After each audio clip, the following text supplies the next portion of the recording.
নমস্কাৰ বন্ধু বান্ধৱীসকল, মোৰ প্ৰথম ৰেচিপি ভিডিঅ'লৈ আপোনালোকক স্বাগতম জনাইছোঁ।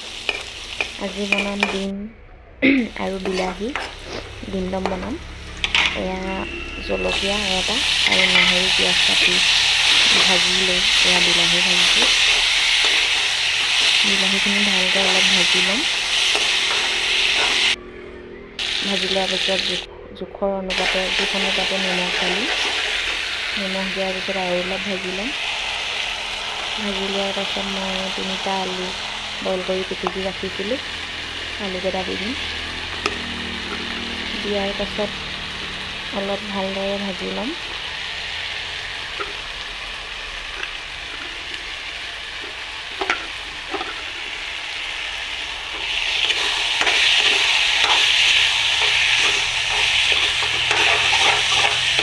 ভালদৰে ভাজি লৈছোঁ। ভাজি লোৱাৰ পাছত একাপ পানী দিম।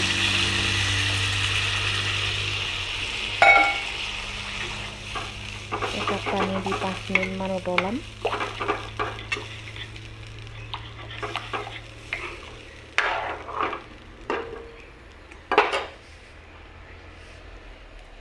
উতলাৰ পাছত 3টা ডিম দি দিম। ডিম দিয়াৰ পাছত ঢাকোনখনে ঢাকি দিম। তাৰপিছত কাটি লোৱা ধনিয়া ঢালি দিছোঁ। ঢালি দিয়াৰ পাছত 2 মিনিটমান উতলাই আমাৰ খাবলৈ হৈ গ'ল ডিম দম।